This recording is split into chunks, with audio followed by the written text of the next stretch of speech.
بسم اللہ الرحمن الرحیم ایاک نعبد و ایاک نستعین۔ آپ سب کا بہت شکریہ۔ میں آج پچھلے ایک سال میں جب سے ہماری حکومت آئی ہے اس کے حوالے سے صوبے کے حالات کے اوپر، معیشت کے اوپر اور امن و امان کے حوالے سے اور دہشت گردی کے حوالے سے کوئی بات کرنا چاہتا ہوں، اس کے بعد پھر آپ کوشچن آنسر کر سکتے ہیں۔ سب سے پہلے تو جب ہم نے یہ صوبہ آ کے سنبھالا تو اس وقت اس صوبے کے اندر 15 دن کی بھی تنخواہ کے پیسے موجود نہیں تھے، اور الحمدللہ ہم نے عمران خان کے ویژن کے مطابق آ کر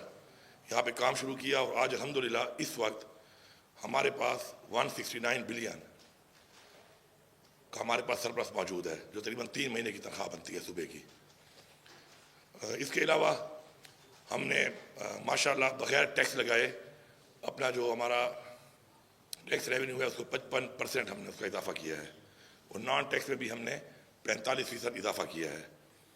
72 ارب روپے کی ہمارے اوپر انہیریٹڈ لائبلٹی تھی، جو ساری کی ساری ہم نے اتار دی ہیں۔ اس کے ساتھ ساتھ اپنے ڈیولپمنٹ کے حوالے سے ہمارا جو ریسپٹس آتی ہیں اس کے مطابق ایک بجٹ بنتا ہے اور ایلوکیشن رکھی جاتی ہے اس کی، تو ماشاءاللہ اس سے بڑھ کر چونکہ پیسہ ہم نے اکٹھا کر لیا ہے تو 30 ارب روپیہ اس سے بڑھ کر بجٹ سے اپنی ڈیولپمنٹ اسکیمز کو بھی ہم اس رواں سال میں دے رہے ہیں، جو شروع ہے اس وقت۔ ہمارے اوپر جب ہم نے حکومت سنبھالی تو 752 ارب روپے کا قرضہ تھا، اور ہم نے 1 روپیہ قرضہ بھی نہیں لیا اور 50 ارب روپے قرضہ اتارا بھی ہے اس صوبے کی عوام کے اوپر جو قرضہ ڈالا گیا تھا۔ ساتھ ساتھ پہلی دفعہ ہم نے عمران خان کے ویژن کے مطابق کہ ایک خوددار خود مختار قوم جو ہے وہ کبھی قرضدار نہیں ہوتی، تو ہم نے 30 ارب روپے سے جو شروع کیا ہے اپنا ایک ہم نے انڈومنٹ کا ایک ڈیپٹ فنڈ جو ہے بنایا ہے، جس میں 30 ارب روپے ہم ڈال چکے ہیں، اور انشاءاللہ اس کو ہم اسی سال 50 ارب تک لے کے جائیں گے، اور اوورآل ہم نے اس کو 150 ارب تک لے کر جانا ہے۔ اس کے علاوہ الحمدللہ ہم نے صوبے میں ان پروجیکٹس پر فوکس کیا کہ جن پروجیکٹ سے صوبے کے اندر صوبے کی جو وہ پوٹینشیل ایریاز ہیں جہاں سے ریونیو آتی ہے ان کے اوپر ہم انویسٹ کریں۔ اس پہ ہمارا کام شروع ہے۔ ہمارے پاس ایک ہائیڈل کا جو ہے نیٹ ہائیڈل کا بہت بڑا ہمارے پاس ایک پوٹینشیل ہے، اس کے اوپر ہمارا جو کام ابھی شروع ہے، مجھے انشاءاللہ پورا امید اور یقین ہے کہ 2028 تک ہم 500 میگا واٹ بجلی اپنی تیار کریں گے، اور ٹرانسمیشن لائن ہمارے پاس نہیں ہے، اس کے اوپر ہم نے کام شروع کر دیا۔ 18 ارب سے کام شروع ہو گیا، تقریباً 157 بلین کی یہ انویسٹمنٹ ہے، اور اگر یہاں پہ ہماری بجلی تیار انشاءاللہ ہو جائے گی، ساتھ میں ہماری لائن بچ جائے گی، تو ہم جب انڈسٹری کو سستی بجلی دیں گے تو ایک تو صوبے کا بہت زیادہ ریونیو بھی بڑھے گا، اور ساتھ میں ایک انشاءاللہ کے پی جو ہے انڈسٹریل ہب بن جائے گا، اور انشاءاللہ اس سے روزگار بھی آئے گا اور ریونیوز بھی آئیں گے۔ ہم نے اپنے تمام پروجیکٹس کے اندر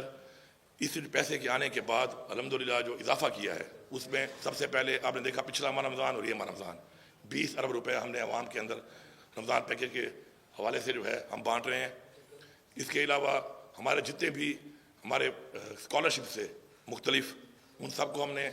ڈبل کیا۔ ہمارے جتنے بھی ایلیمنٹری میں ہمارے جتنے بھی اسٹائپنڈ سے بچوں اور بچیوں کو ان کو ہم نے ڈبل کیا۔ اس کے علاوہ ہمارا جو زکوٰۃ دی جاتی تھی 12,000 روپے، اس کو بڑھا کے ہم نے 25,000 کیا۔ جو ہمارا جہیز فنڈ تھا 25,000 روپیہ ایک بچی کے لیے، جو بہت کم تھا، نہ ہونے کے برابر تھا، اس کو ہم نے 2 لاکھ کیا، اور اسی طرح ہر چیز کو ہم نے بڑھایا، اور اپنے جو ہمارے وہ سیکٹرز جن کے اندر خسارے ہو رہے تھے ان کے اندر ہم نے اب ان کو انڈومنٹ فنڈ دینا شروع کر دیا، تاکہ انہی سے پیسہ آتا رہے، اور انہی پیسوں سے ہم بجائے گرانٹ دیں بار بار اور پیسہ ضائع ہو عوام کے ٹیکس کا پیسہ، تو اپنے انڈومنٹ فنڈ سے پیسہ بھی محفوظ رہے، اور ساتھ ساتھ جو ہے اس کے اندر وہ ادارے جو ہیں اپنے پاؤں پر بھی ہم نے کھڑے کرنے ہیں، تو اس میں بھی ہم نے تقریباً ہر اس سیکٹر کے اندر 2 ارب 4 ارب ڈالنا شروع کر دی ہیں، جن میں یونیورسٹیز ہیں، جن میں واساز ہیں، جن میں ٹی ایم ایز ہیں، اور انشاءاللہ ہمارا ٹارگیٹ ہے کہ اس سال دسمبر تک ہم انشاءاللہ ان تمام کو اس انڈومنٹ فنڈ کے ذریعے خود مختار کر دیں گے، اور وہ کم از کم ہمارا گرانٹ کا پیسہ ضائع نہیں ہوگا، اسی پیسے کو سیف رکھ کے ان کے جو لائبلٹیز ہیں اسی سے اپنی وہ پوری کریں گے، اور پھر پاؤں پہ بھی کھڑے ہوں گے۔ اس کے علاوہ ہمارے پاس صوبے میں جو اور پوٹینشیلز ہیں، جس میں مائننگ ہے، وہ ایک بڑا پوٹینشیل ہے، اس پہ ہم کام کر رہے ہیں۔ آپ نے دیکھا کہ پچھلے پاکستان بننے سے لے کے اب تک مائننگ میں انلیگل پلیسر گولڈ کی مائننگ ہو رہی تھی، اور اس میں حصے ہی لوگ لے رہے ہوں گے، ظاہری بات ہے، تو ہم نے اس میں سے صرف 4 سائٹس کو ہم نے جب اوپن آکشن کیا ٹرانسپیرنٹ طریقے سے، تو اس سے ہمیں 5 ارب روپے آیا ہے، اور انشاءاللہ ہمارے پاس اور اس طرح کی بہت سائٹس ہیں جس پہ ہم کام کر رہے ہیں۔ ساتھ ساتھ میں یہاں پہ یہ بتانا ضروری سمجھتا ہوں کہ یہ پیسہ ہم نے ٹیکس لگا کے حاصل نہیں کیا،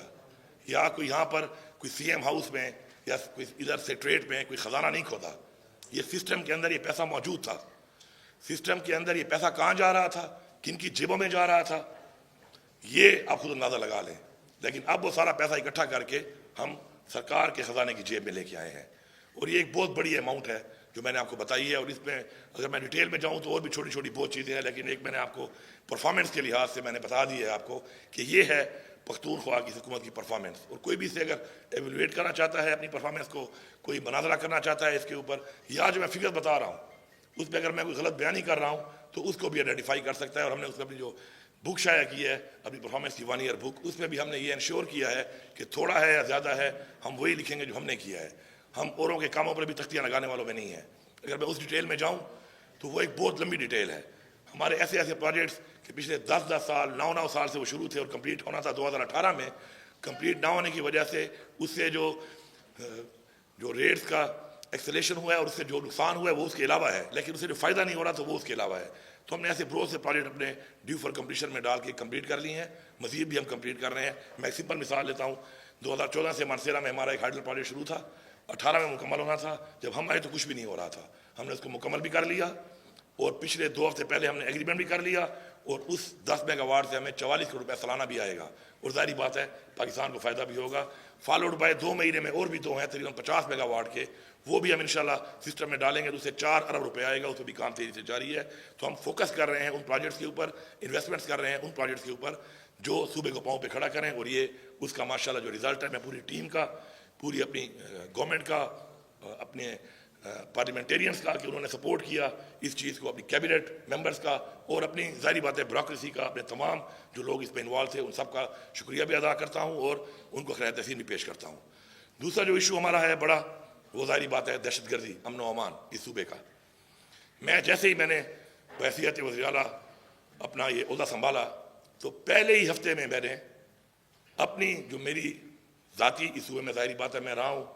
اس صوبے کا میں پیدا ہوا ہوں, یہ صوبہ میرا صوبہ ہے, تو مجھے صوبے کے حالات کا اندازہ بخوبی ہے. تو میں نے بحیثیت چیف ایگزیکٹو جا کر وہاں پر اس پر بات کی کہ آپ پہلے تو یہ بتائیں کہ یہ حالات خراب کیوں ہوئے, خراب کرنے کی وجوہات کیا ہیں. اور وہ وجوہات میں نے آئیڈینٹیفائی کی, ایک دفعہ سب کے سامنے دوبارہ میں کرنا چاہتا ہوں. عمران خان کے دور حکومت میں یہ چیز ختم ہو چکی تھی. آپ ریکارڈ کی بات کروں گا, آپ دیکھ لیں کتنے دھماکے ہوئے, کتنے حملے ہوئے, فورسز پہ ہوئے, خودکش ہوئے, آپ وہ دیکھ لیں 2018 سے لے کے 2021 کے اینڈ تک جتنا بھی وہ ٹائم تھا آپ دیکھ لیں اس میں. اس کے بعد کیا ہوا, اس کے بعد پوری ریاست اور تمام ادارے وہ ایک پارٹی کو ختم کرنے کے چکر میں پڑ گئے, اور انہوں نے پورا فوکس کر دیا ایک پارٹی کے اوپر, اس پارٹی کی لیڈرشپ کے اوپر, ان کے ورکرز کے اوپر, ان کے کینڈیڈیٹس کے اوپر, اور ایک پارٹی کو ختم کرنے کے اوپر جب ساری کی ساری اپنی انہوں نے اسٹیمنا, اپنی ساری قوت وہ لگانا شروع کر دی, تو وہ جو ان کا کام تھا وہ ان سے رہ گیا. اور اس کا رزلٹ یہ نکلا کہ یہ چیز دوبارہ ابھرنا شروع ہوئی, اور ابھرتے ابھرتے آج وہ یہاں تک پہنچی ہے. لیکن میں نے ڈے 1 میں ان کو کہا کہ آپ جو یہاں پہ پوائنٹ سکورنگ کرتے ہیں پولیٹیکل, یہ نہیں کرنی چاہیے. پختونخوا کے اور بلوچستان کے حالات کچھ اور ہیں. ہماری بارڈرز پر وہ علاقہ ہے جس کے اندر سپر پاور سے کئی دہائیوں سے جنگیں ہو رہی ہیں, اور صرف جنگیں نہیں ہوئیں, شکست دی گئی ہے سپر پاورز کو. تو ان کے حالات کو کمپیئر کرنا ود پنجاب اور ود سندھ ٹھیک نہیں ہے. انفارچونیٹلی یہاں پہ پولیٹیکل پوائنٹ سکورنگ شروع ہو جاتی ہے, اور گورنمنٹ کی ان چیزوں کو ہٹا کر کبھی ایک طرف لگا لیتے ہیں, کبھی دوسری طرف لگا لیتے ہیں. تو میں آج یہ برملا کہہ رہا ہوں کہ یہ ان کی نااہلی ہے, ذمہ دار لوگوں کی نااہلی ہے, فیڈرل گورنمنٹ کی نااہلی ہے, اداروں کی نااہلی ہے کہ آج یہ حالات یہاں تک پہنچے ہیں. اور اب بھی ان کو ہوش کے ناخن لینے چاہیے. اگر اب بھی اسی طرح یہ بیٹھ کے فیصلے وہیں پہ بیٹھے کریں گے اور حالات کو دیکھ کر آگے نہیں بڑھیں گے تو حالات مزید بھی خراب ہوں گے. میں نے ان سے کہا کہ ہمیں افغانستان سے مذاکرات کرنے چاہیے. انہوں نے میرے اوپر تنقید شروع کر دی, جبکہ میں نے کوئی ایسی عجیب بات نہیں کی تھی. پوری دنیا میں مذاکرات سے ہی مسائل حل ہوتے ہیں. اس کے بعد کئی مہینے گزرتے گئے, میں بات کرتا رہا. آخر میں آ کے انہوں نے کہا کہ ٹھیک ہے آپ مذاکرات کے لیے آگے پیشقدمی کریں, اور فیڈرل گورنمنٹ کو میں نے کان بورڈ لے کے ان کے لوگوں کو شامل کر کے ہم کریں گے. اس کے بعد ہم نے اس پہ کام کیا, ہم نے جرگے کیے, ہم نے لوگ بلائے, ہم نے اسٹیک ہولڈرز کو بلایا, اور ہم نے پوری ایک پہلے چھوٹی کمیٹی بنائی, اور ساتھ میں ہم نے فالوڈ بائی بگر کمیٹی جو کہ تمام پھر اضلاع جو کہ ہمارے ڈسٹرکٹ کے ہیں ان سے ہم ان کے مشران کو لیتے اور ان کے لوگ بھی شامل کرتے ہوئے دیتے, اور ہم نے ان کو TOR تک بھیج دیے. ان کے کہنے کے مطابق یہ TOR بھیج دیں.